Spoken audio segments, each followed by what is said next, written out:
没公开的，第一个还一个大圆万。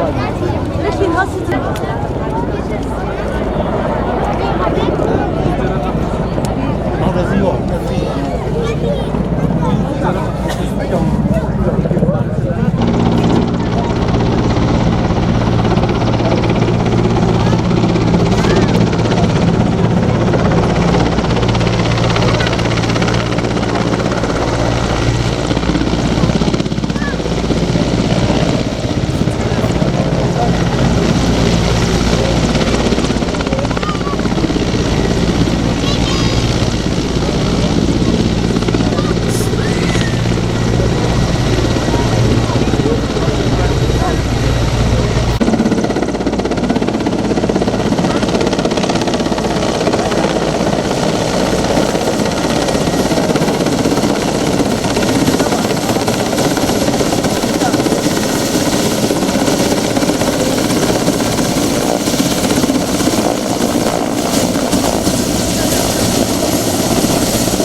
是我皮带都不要动，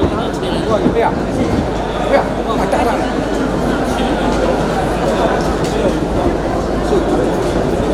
就这样，就这样。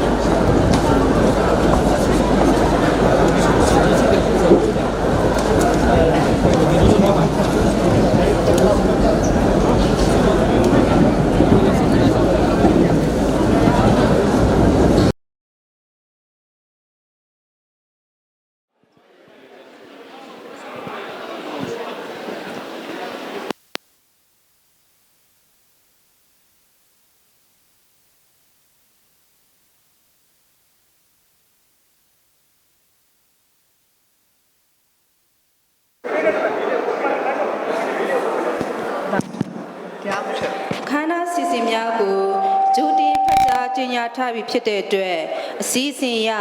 2019ခုနှစ်ဇန်နဝါရီလ20ရက်နေ့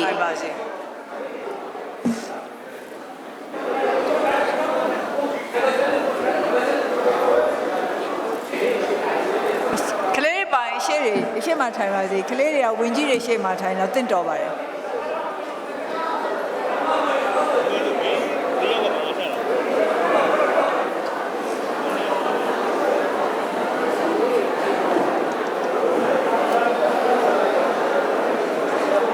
အရှေ့မှာထိုင်လို့ရှိလို့ရှိရင်မေးတာဖြေရမယ်နော်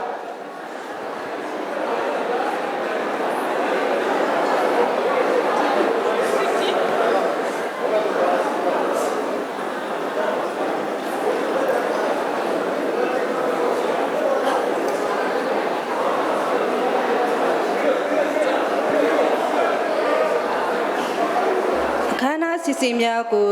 ဂျူတီဖတ်ကြားကျင်းညာထားပြီးဖြစ်တဲ့အတွက်နိုင်ငံတော်၏တိုင်ပင်ခံပုဂ္ဂိုလ်နှင့်ဟာခမြို့မိမြို့ဖများတွေ့ဆုံပွဲခမ်းနားစတင်ပါတော့မယ်ရှင်အခမ်းအနားသို့ကြွရောက်လာကြသောပြည်သူလူထုများအားလုံးထပ်ပေးပါရန်မေတ္တာရပ်ခံအပ်ပါတယ်ရှင်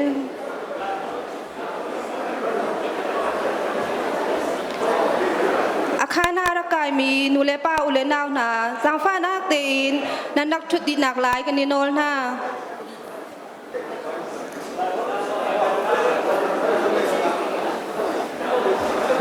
tonnak puya arak kai mi nule pa ule na ngak chepol zang fa nak te na nak thu di nak lai le dai te na nak nai kan ni nol na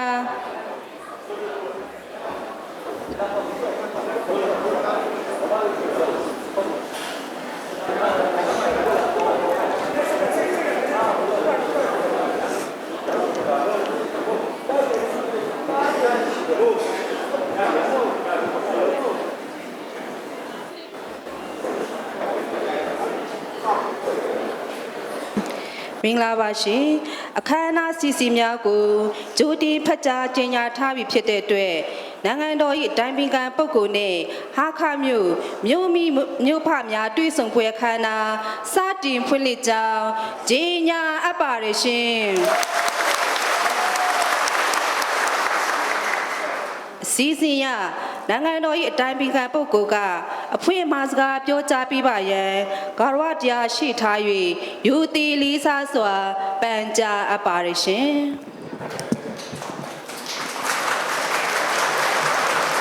ဒီခဏကိုကြားရလားမကြားအခုခဏကိုတက်ရောက်လာတဲ့ပြည်သူလူထုအားလုံးကိုကြိုဆိုပါရစေကျမ်းမာချမ်းသာကြပါစေဖခင်သခင်ကောင်းချီးပေးပါစေကျမတို့ကလူထုနဲ့တွေ့ဆုံပွဲဆိုလို့ရှိရင်ကျမစိတ်ထဲမှာဘယ်လိုဖြစ်စေချင်လဲဆိုတော့အားလုံးဝိုင်းထိုင်ပြီးတော့ပေါ့နော်အားလုံးတပြေးညီဝိုင်းထိုင်ပြီးတော့ဆွေးနွေးတာလွတ်လပ်ပုံမှန်နေပြောတာမျိုးဖြစ်စေချင်ပါတယ်ဒါပေမဲ့အခုခေတ်မှာဆိုလို့ရှိရင်တနေရာမှာလူတွေကအင်တာများလာတဲ့ခါကျတော့လက်တွေ့ကြအဲ့လိုတက်ဆုံပွဲမျိုးလုပ်ဖို့ဆိုလို့ရှိရင်တိတ်အချိန်ယူရမှာပါတနေရာမှာနည်းနည်းတနေရာနဲ့မှာနည်းနည်းဒါမှမဟုတ်ကျမတို့ကတော့တတ်နိုင်သမျှပြည်သူလူထုနဲ့ထိတွေ့နိုင်အောင်လို့ဒီလိုစီစဉ်တာဖြစ်ပါတယ်ဒါပေမဲ့ကျမကလေးတွေကိုအရှိမထားရတော့ဒီကြောင့်ကတော့ကလေးတွေကသေးတဲ့ခါကျတော့နောက်ကနေဆိုရင်မမြင်အောင်မကြားအောင်နောက်တစ်ခုကတော့ကလေးတွေကအရင်ကျမပထမဦးဆုံးချင်းပြည်နယ်ကိုလာကြတဲ့အမြဲပဲကျမမင်ကွန်းပေးတဲ့အခါမှာရှေ့ဆုံးကနေထိုင်ပြီးနားထောင်ကြတယ်ဘယ်လောက်နားတဲ့ဝင်လဲဘယ်လောက်နားလဲတော့မသိဘူးဒါပေမဲ့ရှေ့ဆုံးကတော့ထိုင်ပြီးနားထောင်တာပဲဒါကြောင့်မလို့အဲ့ဒီလိုအစဉ်လာကိုကျမလေးစားသောအဖြစ်ကလေးတွေကိုရှေ့ထားတာဖြစ်ပါတယ်နောက်ပြီးတော့လည်းမူရကလေးတွေကိုအစိုးရအဖွဲ့ဝင်တွေရှေ့မှာထားတာအင်တန်ကောင်းပါတယ်ဒီတော့မှအစိုးရအဖွဲ့ဝင်တွေသူတို့တာဝန်ဘာလဲဆိုတာမျက်ဝါးတင်မြင်အောင်လို့ပါအစိုးရတစ်ခုရဲ့တာဝန်ဆိုတာဟာနိုင်ငံရဲ့အနာဂတ်အတွက်စဉ်းစားပေးဖို့ဖြစ်ပါတယ်လက်တွေ့ကြပြစ္ဆုတ်ပါမှာကျမတို့တိုးတက်မှုတွေရအောင်လုပ်တယ်ဆိုတာဟာအမြဲပဲရေရှည်အမြင်နဲ့လုပ်ရပါလိမ့်မယ်တစ်နှစ်အတွက်မဟုတ်ဘူး9နှစ်အတွက်မဟုတ်ဘူးနောက်ရွေးကောက်ပွဲအတွက်မဟုတ်ဘူးနောက်မျိုးဆက်တွေတစ်ဆက်ပြီးတစ်ဆက်အတွက်ကျမတို့စဉ်းစားပြီးတော့လုပ်ရမှာဖြစ်ပါတယ်ဒါကျမတို့နိုင်ငံအတွက်အထူးဘာဖြစ်လို့အရေးကြီးလဲဆိုတော့ကျမတို့နိုင်ငံကပြည်ထောင်စုပါဒါလည်းကျမထပ်တလဲအခွင့်အရေးကြုံတိုင်းသတိပေးပါတယ်ကျမတို့နိုင်ငံပြည်ထောင်စုဖြစ်ပါတယ် ပြည်ထောင်စုဆိုတာမတူကွဲပြားတဲ့တိုင်းရင်းသားလူမျိုးပေါင်းစုံနဲ့ဖွဲ့စည်းထားတဲ့နိုင်ငံတစ်ခုဖြစ်ပါတယ်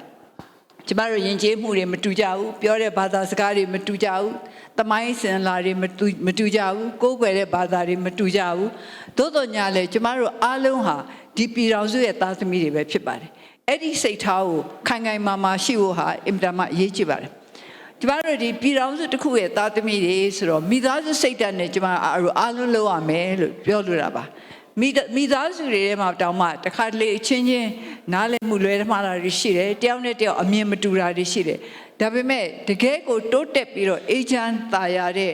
အိမ်တောင်တစ်ခုဖြစ်ချင်အိမ်တောင်စုတစ်ခုဖြစ်ချင်လို့ရှိရင်တော့အားလုံးဟာတယောက်နဲ့တယောက်ညှိနှိုင်းရမယ်ဆွေးနွေးရမယ်တိုင်ပင်ရမယ်သဘောမတူတဲ့အချက်တွေကိုသဘောတူတဲ့ကိစ္စတစ်ခု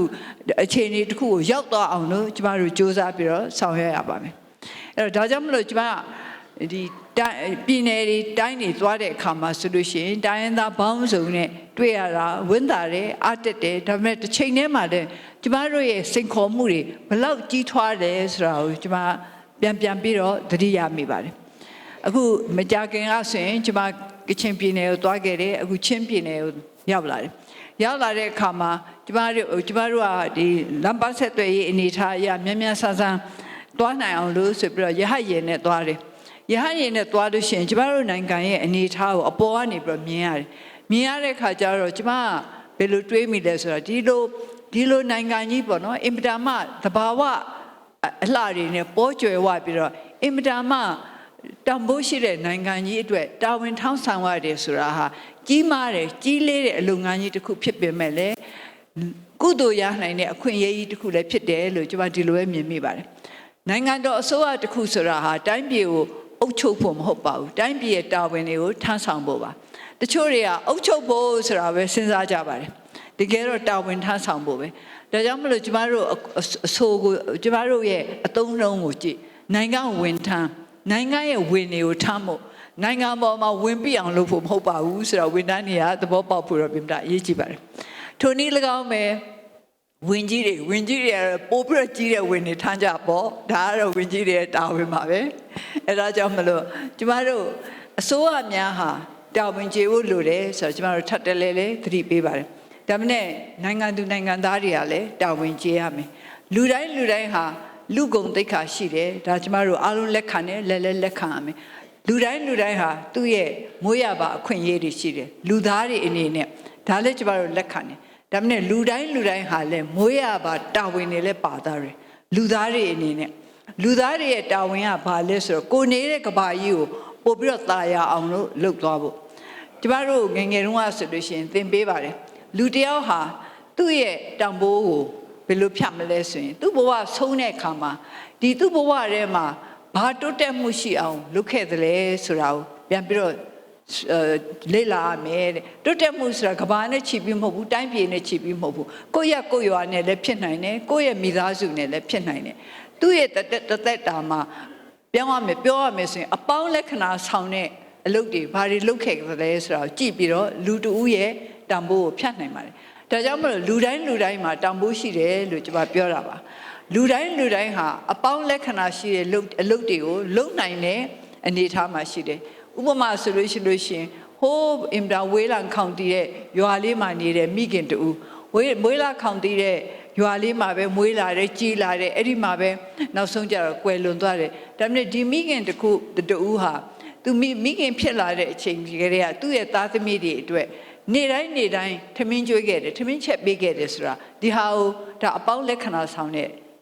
လုံငါမဟုတ်ပေဘူးလားအင်မတန်မှအပေါင်းလက္ခဏာဆောင်တာပေါ့တနေ့မဟုတ်နှစ်နေ့တရက်မဟုတ်နှစ်ရက်မဟုတ်သုံးရက်မဟုတ်နှစ်ပေါင်းများစွာကိုယ့်ရဲ့သားသမီးတွေအတွက်ချက်ကျွေးရတယ်ဆိုတာချက်ပေးနိုင်တယ်ဆိုတာသူရှိတာလေးနဲ့လုပ်ပေးနိုင်တယ်ဆိုတာဟာသူဟာတန်ဖိုးရှိတဲ့လူသားတစ်ယောက်ပါပဲဒါကြောင့်မလို့ကျမတို့လူတိုင်းဟာကိုတန်ဖိုးရှိအောင်လို့လုပ်နိုင်တဲ့အခွင့်အရေးတွေအများကြီးရှိပါတယ်ဒီအခွင့်အရေးတွေကိုအဆုံးရှုံးမခံပါနဲ့လိုချင်တဲ့စိတ်နဲ့ပေးချင်တဲ့စိတ်နှစ်ခုစလုံးလူသားတွေမှာရှိပါတယ်ဒါပေမဲ့လိုချင်တဲ့စိတ်ကိုပို့ပြီးတော့အားပေးမလားပေးချင်တဲ့စိတ်ကိုအားပေးမလားဆိုတာကိုယ့်ရဲ့ပတ်ဝန်းကျင်ပေါ်မှာလည်းတည်တယ်ကိုယ့်ပေါ်မှာလည်းတည်တယ်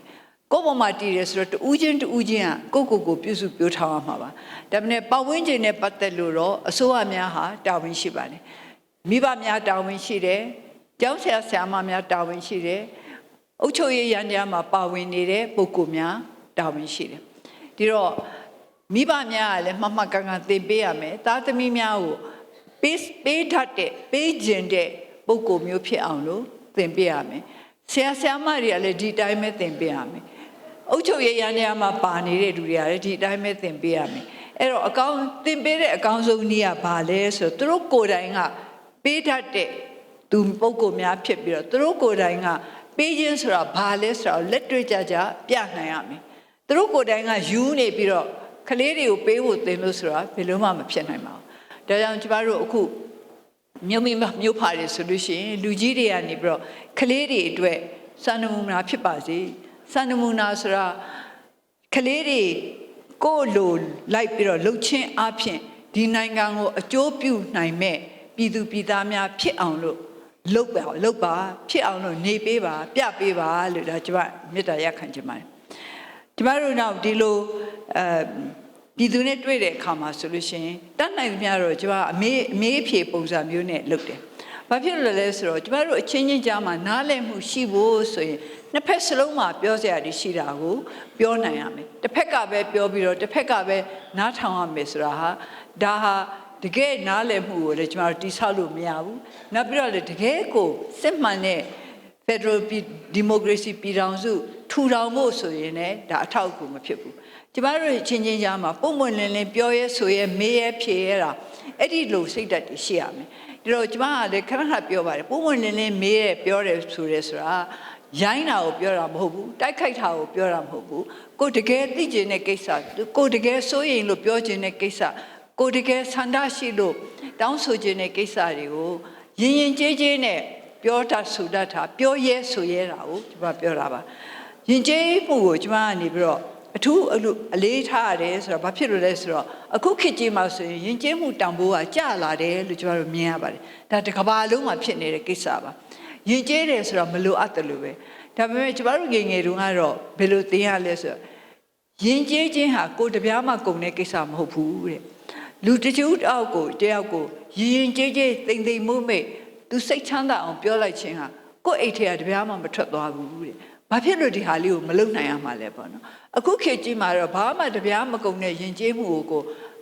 အလေးမထားခြင်းနဲ့စိတ်ဓာတ်များဟာဒီကမ္ဘာလုံးမှာပြန့်နှံ့နေဒါပေမဲ့လည်းကျမတို့နိုင်ငံမှာဒီလိုစိတ်ဓာတ်တွေမဖြစ်စေချင်ဘူးတယောက်နဲ့တယောက်လေးလေးစားစားချစ်ချစ်ခင်ခင်ရင်ကျေးကျေးဆက်ဆံတာဟာအားလုံးအတွက်ကောင်းပါတယ်အားလုံးအတွက်စိတ်ချမ်းသာမှုကိုတိုးပွားစေပါတယ်လူကြီးတွေကိုလူငယ်တွေကလေးစားရမယ်လူငယ်တွေကိုလူကြီးတွေကကျင့်နာရမယ်နှစ်ဦးနှစ်ဖက်ပေါ့အပေးအယူဆိုတာဒါပါပဲယူလဲယူရမယ်ပေးလဲပေးရမယ်တစ်ဖက်သက်ပေးရမယ်လို့ကျွန်မမဆိုလိုပါဘူးဒီတော့ကျမတို့အစိုးရအနေနဲ့တတ်နိုင်သမျှပြည်သူပြည်သားတွေကိုတာဝန်ကျေအောင်ထမ်းဆောင်ခြင်းအပြင်ပေးဆက်ပါမယ်ပြည်သူပြည်သားတွေကလည်းကိုယ်တာဝန်ကျေခြင်းအပြင်နိုင်ငံကိုပေးဆက်ပါအစိုးရအတွက်မဟုတ်ပါဘူးဒါနိုင်ငံအတွက်ပါနိုင်ငံအကောင်းဖို့အတွက်နိုင်ငံရဲ့အနာဂတ်ခိုင်မာဖို့အတွက်နိုင်ငံရဲ့အနာဂတ်လုံခြုံဖို့အတွက်ပေးစီကြပါလေဒါကျမမနေ့ကလည်းရှင်းပြပါတယ်ကျမတို့ရဲ့နိုင်ငံကိုဖွံ့ဖြိုးတိုးတက်စေခြင်းနဲ့ဖွံ့ဖြိုးမှုနဲ့ဖွံ့ဖြိုးရေးနဲ့ငြိမ်းချမ်းရေးတည်ငြိမ်ရေးဆိုတာလည်းအားလုံးဆက်နွယ်နေတယ်တည်ငြိမ်ရေးငြိမ်းချမ်းရေးမရှိဘဲနဲ့ဖွံ့ဖြိုးမှုဆိုတာရေရှည်မှာမတည်မြဲနိုင်ဘူးဒါပေမဲ့ဖွံ့ဖြိုးမှုမရှိဘဲနဲ့လည်းငြိမ်းချမ်းရေးနဲ့တည်ငြိမ်ရေးကိုရေရှည်ထိန်းသိမ်းထားဖို့ဆိုတာလည်းမလွယ်ပါဘူး။ဒါကြောင့်ကျမတို့နိုင်ငံဖွံ့ဖြိုးစေခြင်းနဲ့တိုးတက်စေခြင်းနဲ့ငြိမ်းချမ်းစေခြင်းနဲ့တည်ငြိမ်စေခြင်းနဲ့အားလုံးဟာဘာပေါ်မှာအခြေခံလဲဆိုတော့နောက်ဆုံးကြတော့အရေးကြီးဆုံးအရာကတော့ညီညွတ်မှုပဲ။ကျမတို့အားလုံးညီညွတ်လို့ရှိရင်ငြိမ်းချမ်းရေးရမယ်။ကျမတို့အားလုံးညီညွတ်လို့ရတဲ့ငြိမ်းချမ်းရေးပုံမှာအခြေခံပြီးတော့ကျမတို့နိုင်ငံကိုတစ်နေ့နဲ့တစ်နေ့စတဲ့တကူတိုးလို့ဖွံ့ဖြိုးအောင်လို့လုပ်နိုင်တယ်ကျမတို့နိုင်ငံဖွံ့ဖြိုးတယ်ဆိုတဲ့အဓိပ္ပာယ်ကတော့ကျမတို့ရဲ့ပြည်သူပြည်သားများဖွံ့ဖြိုးတာကိုဆိုလိုတာပါဖွံ့ဖြိုးခြင်းဆိုတာပထမစရမယ်ဆိုရင်စိတ်အားဖြင့်ဖွံ့ဖြိုးခြင်းစိတ်အားဖြင့်ဖွံ့ဖြိုးခြင်းဆိုတာပညာရေးအရာဆုံးမလို့ဖွံ့ဖြိုးတာမျိုးလည်းပါတယ်စိတ်ဓာတ်ရေးရာအရာတံပိုးထားတွေမှန်လို့ဖွံ့ဖြိုးတာလည်းပါတယ်ဒီနှစ်ခုစလုံးရှိမှကောင်းပါတယ်ပညာသိပြီးတော့တက်ပြီးတော့ပညာတွေတက်ပြီးတော့စိတ်ထားမမှန်အင်မတန်မှအန္တရာယ်များပါတယ်ဒီပညာတွေကိုမဟုတ်တဲ့ကိစ္စတွေအတွက်အပေါင်းလက္ခဏာ ဆောင်းတဲ့အလုပ်တွေအတွက်မဟုတ်ဘဲနဲ့အနှုတ်လက္ခဏာဆောင်းတဲ့အလုပ်တွေအတွက်သုံးမယ်ဆိုလို့ရှိရင်ကျမတို့အားလုံးအတွက်အင်တာမအန်ဒီရများပါတယ်ဒါပေမဲ့ပညာတစ်ခုတည်းနဲ့လည်းမပြည့်စုံဒါကြောင့်မလို့မပြည့်စုံဘူးစိတ်ဓာတ်ကလည်းမှန်ရမယ်ဒါပေမဲ့စိတ်ဓာတ်ကလည်းဘလောက်မှန်ဒီစိတ်ဓာတ်မှန်ရုံနဲ့လည်းမပြီးသေးဘူးစိတ်ဓာတ်ကမှန်တဲ့စေတနာရှိတယ်ဒါပေမဲ့ဒီစေတနာတွေကိုထိရောက်အောင်သုံးနိုင်တဲ့ပညာမရှိလို့ရှိရင်လေဒီစေတနာတွေဟာအလကားဖြစ်သွားမှာပဲဒါကြောင့်ကျမတို့ရဲ့လူငယ်များကိုပြုစုပြောထောင်တဲ့နေရာမှာပညာလည်းတတ်စေခြင်းနဲ့စိတ်ထားလည်းမှန်စေခြင်းနဲ့စိတ်နဲ့စိတ်ထားမှန်ခြင်းနဲ့ဆိုတာတော့ကျမတို့ရဲ့လူအတိုင်းဝိုင်းကြီးပေါ်မှာကျမတို့ရဲ့ကဘာကြီးပေါ်မှာမှန်ကန်တဲ့မေတ္တာစေတနာထားနိုင်ခြင်းပဲဖြစ်ပါတယ်ကျမတို့ဒီခါမထဲမှာဆိုလို့ရှိရင်ဘာသာအမျိုးမျိုးကိုကိုးကွယ်တဲ့ပုံကိုယ်တွေရှိကြပါတယ်ဒါပေမဲ့ဘယ်ဘာသာပဲကိုးကွယ်နောက်ဆုံးကြတော့ကျမတို့နေရတာကိုလူသားချင်းချင်းနဲ့အတူနေရတာကိုလူသားချင်းချင်းပတ်ဝန်းကျင်ဒီပတ်ဝန်းကျင်ထဲမှာစိတ်ချမ်းသာမယ်အေးချမ်းမယ်တယောက်ပေါ်မှာတယောက်ချစ်ခင်ရှိနိုင်ပဲဆိုလို့ရှိရင်ဘယ်ဘာသာကိုးကွယ်တဲ့သူမဆိုဒါကိုကျင့်နာလိမ့်မယ်လို့ကျမကတော့ယုံကြည်ပါတယ်ဒါကြောင့်မလို့မေတ္တာပွားပါတယောက်ပေါ်တယောက်နားလည်မှုရှိအောင်လို့ဆွေးနွေးကြပါတိုင်ပင်ကြပါဒါကြောင့်ကျမလည်းအခုဒီပြည်သူနဲ့တွေ့ဆုံပွဲလုပ်တယ်ဆိုတာတနည်းအားဖြင့်ပြောမယ်ဆိုရင်ပြည်သူနဲ့ဆွေးနွေးတိုင်ပင်တဲ့သဘောပါပဲပထမဦးဆုံးတော့ဒီကျမတို့ရဲ့အစီအစဉ်ရဆိုလို့ရှိရင်ဟာကာအမျိုးဖာများလိုအပ်ချက်များကိုတင်ပြခြင်းပဲပေါ့နော်ဘယ်လိုပုံစံနဲ့တင်ပြမလဲတော့မသိဘူးကျမကတော့တင်ပြတာလည်းနားထောင်ပါမယ်ဒါပေမဲ့ပရိသတ်ထဲကလည်းဒီအစီအစဉ်ထဲမှာမပါပေမဲ့လည်းလက်ထောင်ပြီးတော့မေးချင်တာမေးဖို့ပြောချင်တာပြောဖို့လည်းကျမအချိန်လေးတစ်ခုကျမပေးချင်ပါတယ်ဒါမှလည်းပြည်သူတွေအနေနဲ့ငါတို့မှလည်းအတန်ရှိတယ်ဆိုတဲ့ခံစားမှုကိုဖြစ်သွားအောင်လို့ပြည်သူတိုင်းပြည်သားတိုင်းဟာငါတို့မှလည်းအတန်ရှိတယ်ငါတို့အတန်ကိုငါတို့ကနေပြီးတော့တင်မြှောက်ထားတဲ့အစိုးရကနားထောင်နေဆိုတာဖြစ်စေချင်တယ်ဘာဖြစ်လို့ဆိုတော့အခုဒီမိုကရေစီအရာရွေးကောက်ပွဲကနေပြီးတော့တက်လာတဲ့အစိုးရဆိုတာပြည်သူတွေတင်မြှောက်ထားတဲ့အစိုးရပါပဲနောက်ရွေးကောက်ပွဲမှာပြည်သူတွေဆက်ပြီးတော့မထောက်မခံရင်လည်းဘယ်အစိုးရမဆိုနောက်ကြတော့ဆင်းရမှာပဲဒါကြောင့်ပြည်သူတွေတင်ထားတဲ့အစိုးရမဟုတ်လို့ပြည်သူတွေရဲ့အတန်ကိုနားထောင်ရမယ်ဒါပေမဲ့ပြည်သူတွေရဲ့အတန်ကိုနားထောင်တဲ့အခါမှာလည်းပြည်သူတွေအကြိုက်ပဲအမြဲလိုက်ပြောလို့လည်းမဖြစ်ဘူးမှန်ကန်နိုင်ငံရဲ့ကောင်းကျိုးကိုကြည့်ပြီးတော့ဖြေရမှာပြောရမှာဖြစ်ပါတယ်ဟိုးရှေးဒီအရှိတိုင်းတစ်ခုရဲ့ယဉ်ကျေးမှုအရာဆိုလို့ရှိရင်သူတို့ဆိုရိုးစကားတစ်ခုရှိပါတယ်ဒီဘယ်တော့မှမူသားစကားမပြောအပ်တဲ့လူ၃မျိုးရှိတယ်တဲ့တစ်မျိုးကတော့ဗာလဲဆိုတော့ဆရာများဆိုတာမိမိရဲ့တပည့်များကိုဘယ်တော့မှမူသားမပြောရဘူးတဲ့မမှန်ကန်တဲ့စကားဘယ်တော့မှမပြောရဘူးတဲ့ဒုတိယကဗာလဲဆိုတော့ဆရာဝန်များဟာမိမိတို့ရဲ့လူနာတွေကိုဘယ်တော့မှမူသားမပြောရဘူးတဲ့မမှန်မကန်တဲ့စကားမပြောရဘူးတဲ့တတိယကတော့မင်းတိုင်မင်းအမများဆိုတာအရင်တော့ဒါရှင်မြင်ခက်မှာပေါ့နော်ရှင်မြင်ခက်မှာဆိုတော့ရှင်မြင်နားကိုပေါက်ပြီးတော့ဒီအာနာရှိတဲ့လုတ်ပိုင်ခွင့်ရှိတဲ့လူတွေကိုအကြံပြုတာပြောဆိုတင်ပြတဲ့ပုံကူများပေါ့မင်းတိုင်မင်းအမများဘယ်တော့မှမှုသားစကားကိုမပြောရဘူးမမှန်ကန်တဲ့စကားကိုမပြောရဘူးတဲ့ဒီလူ၃မျိုးဆိုတာမှုသားကိုလုံးဝရှောင်ရမယ်ဒီလူ၃မျိုးဟာမှုသားကိုမရှောင်လို့ဆိုလို့ရှိရင်နိုင်ငံဒုက္ခရောက်တယ်ဘာဖြစ်လို့လဲဆိုတော့ဆရာများဟာတပည့်တွေကိုလိန်လေပြီးတော့သင်ကြားလို့ရှိရင်ဒီတပည့်ပေါင်းများစွာဟာသူလိန်လေပြီးတော့မှုသားတွေနဲ့ပူသားတွေအခြေခံပြီးတော့သင်ကြားခဲ့တဲ့အတွေးခေါ်တွေနဲ့ကြီးပြင်းလာလို့ရှိရင်ဒီလူတန်ဝင်တွေဒုက္ခများလိမ့်မယ်ဆရာဝန်များဟာကိုယ့်ရဲ့လူနာများကိုလှည့်ပြားပြီးတော့တနာလိုပဲဖြစ်လှည့်ပြားပြီးတော့ဒါမှမဟုတ်မျက်ပေါ်ချလိုပဲဖြစ်လှည့်ပြားပြီးတော့မှုသားပြောလို့ရှိရင်လည်းဒီရရဲ့ကျမရေးနဲ့ပတ်သက်တဲ့ပညာများဟာဆုပ်ယုပ်နိုင်တယ်ဒါဟာလေရကိုထိခိုက်နိုင်တယ်အရေးကြီးဆုံးကတော့မင်းတိုင်မင်းအမတ်တွေပေါ့မင်းတိုင်မင်းအမတ်ဆိုတာဟာနိုင်ငံရဲ့အုပ်ချုပ်ရေးရန်တရားကိုလေပတ်အောင်လုပ်နိုင်တဲ့ပုံကိုယ်တွေနားကိုမူသားစကားတွေမမှန်တဲ့စကားတွေရောက်လို့ရှိရင်ဒီနိုင်ငံရဲ့အုပ်ချုပ်ရေးဟာလွယ်ချော်ဖြစ်တတ်တယ်အဲ့တော့တနိုင်ငံလုံးဟာကမောက်ကမဖြစ်သွားနိုင်ပါတယ်ဒါကြောင့်ကျမတို့ဟာအချင်းချင်းဆက်ဆံတဲ့အခါမှာအမှန်တရားကိုအခြေခံပြီးတော့ဆက်ဆံဖို့လိုတယ်တခါတလေအမှန်တရားအရာလှုပ်တာဟာမူသားပြောတာတဲ့အများကြီးပို့ပြီးတော့ခက်တယ်လို့မြင်ရတယ်ဒါရေတိုပါပဲ ရေတို့မှာတော့မူသားလေးပြောလိုက်လို့ရှိရင်လွယ်လွယ်ကူကူနဲ့ကိစ္စတစ်ခုကပြတ်ကောင်းပြတ်သွားလိမ့်မယ်ဒါပေမဲ့လုံးဝပြတ်မှာမဟုတ်ပါဘူးတခဏပါပဲနောင်ကြတော့ပို့ပြီးတော့ပြဿနာတွေကကြီးလာမှာဖြစ်ပါတယ်ဒါကြောင့်ကျမတို့အချင်းချင်းမှာပုံမွင့်နေနေမှန်မှန်ကန်ကန်ပြောကြဆိုကြဆွေးနွေးကြစေခြင်းနဲ့ချစ်ချစ်ခင်ခင်ရင်ကြည်ကြည်ပြောကြဆိုကြဆွေးနွေးကြစေခြင်းနဲ့ကျမတို့အဆိုရှိသလိုပေါ့နော်ကျိုးရှိမှန်ကန်သူခံစားတဲ့စကားနဲ့သူမခံစားတဲ့စကားကိစ္စတစ်ခုကမှန်ပင်မဲ့လေဘလူတွဲမှာအကျိုးမရှိရင်မပြောတာပဲကောင်းတယ်ပြောလိုက်လို့ဘလူတွဲမှာအကျိုးမရှိဘူးမှန်ရင်လည်းမှန်မယ်လေဥမာပေါ်တယောက်ကိုနဲ့တည်တယ်ကိုတငယ်ချင်းတယောက်ကိုမင်းနှာခေါင်းရအင်တာရုပ်ဆိုးတာပဲဆိုမှန်ရင်မှန်မယ်အဲ့လိုပြောလိုက်တော့ဘလူတွဲအကျိုးရှိတယ်ဟိုကပြောခံရတယ်လို့စိတ်ဆိုးသွားမယ်ကိုမိတ်ပြတ်သွားမယ်ဒါပို့ပြီးတော့ဒေါသတွေဖြစ်သွားတယ်အဲ့တော့မှန်တိုင်းလည်းပြောဖို့မလိုမပြောသင့်ဘူးဘာအကျိုးမှမရှိဘူးသူခံတာဒါမှမဟုတ်အကျိုးရှိလို့တခုခုလိုချင်လို့လိန်ပြီးတော့လည်းမပြောအောင်အဲ့ဒါတော့မမှန်မင်းနဲ့ပေါ့အကျိုးရှိလို့ဒါတောင်မှဒါအင်တာမကျင်းမြောင်းတဲ့အကျိုးကိုယ့်အတွက်အကျိုးရှိလို့မူသားပြောတယ်ဆိုတာလေဒါလည်းမပြောသင့်တဲ့စကားမျိုးပဲသူခံတာတာနဲ့သူမခံတာတာပေါ့နော်လူများကိုစိတ်ဆိုးအောင်လို့မှန်လဲမှန်တယ်အကျိုးလည်းရှိမယ်ဒါပေမဲ့ဟိုတယောက်ကလက်မခံတဲ့ပုံစံနဲ့ပြောလို့ရှိရင်လည်းအကျိုးမရှိဘူးခံတာအောင်လို့ပြောရမှာပေါ့ဒါကြောင့်မလို့ကျမတို့မေးတာမြန်းတာတယောက်နဲ့တယောက်ဆွေးနွေးတဲ့အခါမှာရင်ကြည်ကြည်နဲ့ခံတာအောင်ပြောပါပြက်ပြက်သားသားပြောရမယ်တချို့ကအာနာလို့ဆိုပြီးပြောတဲ့နာအောင်မပြောဘူး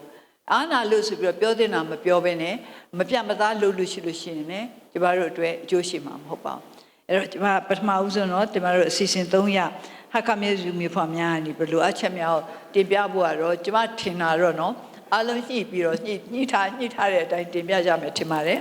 အဲ့ဒါပြီးတဲ့အခါမှာတော့ကျမတို့ကပရိသတ်ထဲကနေပြီးတော့ပြောချင်ဆိုချင်မေးချင်တာရှိလို့ရှိရင်လက်ထောင်ပြီးတော့စီကန်းနဲ့ပေါ့နော်စနစ်နဲ့မေးတာပြောတာကိုကျမတို့ဖိတ်ခေါ်ပါတယ်ကျေးဇူးတင်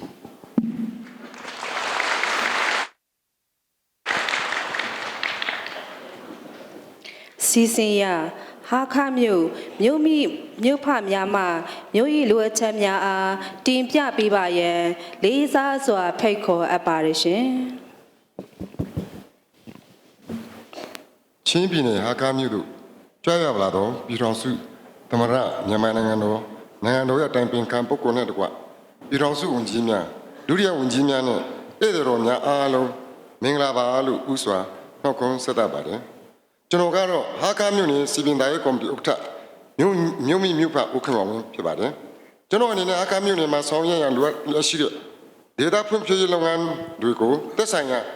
ကဏ္ဍအလိုက်ဖြည့်ဆည်းဆောင်ရွက်ပေးနိုင်ပါရန်အောက်ပါအချက်များကိုတင်ပြလိုပါတယ်။ကာကြီးဟာခမြို့ဒီရက်ွက်ရှိရက်ွက်ကျေးရွာအုပ်စု30ကျေးရွာပေါင်း69ရွာလူဦးရေ49,963ဦးရှိပြီးမိခိုအားထားရသောမြို့ဖြစ်သည့်အပြင်ဌာနဆိုင်ရာများကုမ္ပဏီများပုဂ္ဂလိကအဆောက်အအုံများနေ့စဉ်တိုးတက်လျက်ရှိရာအထူးလိုအပ်လျက်ရှိတဲ့တစ်ခွဲသားများသည်မကွေးတိုင်းကံကောမြို့နဲ့စကိုင်းတိုင်းကလေးမြို့မှဝယ်ယူသည့်အတွက်တေယူပို့ဆောင်ရေးခက်ခဲခြင်းမိမိတို့ဒေသထွက်တစ်များအခြားတိုင်းများမှဝယ်ယူသည့်အတွက်အတားအဆီးများအခက်အခဲများစွာနဲ့ရင်ဆိုင်နေရပါတယ်။တို့ဖြစ်ပါ၍မိမိတို့ဒေသထွက်တစ်များကိုအသုံးပြုနိုင်ရန်အတွက်ဟာခမြို့မှ65မိုင်ကွာဝေးသည့်ဘုံစုံကျေးစွာတွင်တစ်ခွဲဆက်တည်ထောင်ခွင့်ပြုပြီးဟာခမြို့တွင်တစ်ရောင်းဆိုင်ဖွင့်လှစ်ပေးပါရန်တင်ပြပါတယ်။ခါခွေဟာခမြို့ပြည်သူ့ဆေးရုံတွင်မျက်စိနားနှာခေါင်းလေချောင်းအထူးကုဆရာဝန်များယနေ့ထိမရှိပါသဖြင့်ဖြစ်ဆွခံထားပေးပါရန်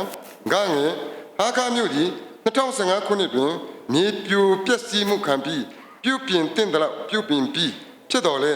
မိုးရင်း၌မြို့ရင်းသို့ဖြတ်တန်းစီးဆင်းသည့်ချောင်းငယ်များကိုဒေသဆိုင်ရာရန်ပုံငွေမှပြုပြင်နိုင်ခြင်းမရှိသဖြင့်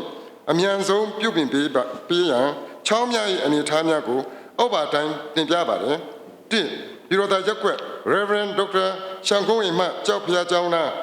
အောက်အထိမွန်တော်ဗာနှစ်ပြည်တော်သားရက်ကွက် YMCA နာမှအထက်က3ဦးချန်ကျိုးအိမ်အောက်အထိ3ဇေတိရက်ကွက်လုံလဲပါချောင်းဘိုချုပ်လမ်းမှပြည်သူ့ဆေးရုံနာကီယိုမန်အာစာကွင်းအထိ4ဇေတိရက်ကွက်တီရာလန်းနဲ့ဘိုချုပ်လမ်းစုံမှကေစီရပြည်သူ့ဆေးရုံလမ်းအောက်ဦးကြကမ်အိမ်အောက်ထိ5ဇေတိရက်ကွက်အထက်ကလေးတောင်ဘက်ချောင်းမှဆက်စစ်တအားဆက်ယုံအောက်ထိဂါကြီးဟာကမြို့အတွက်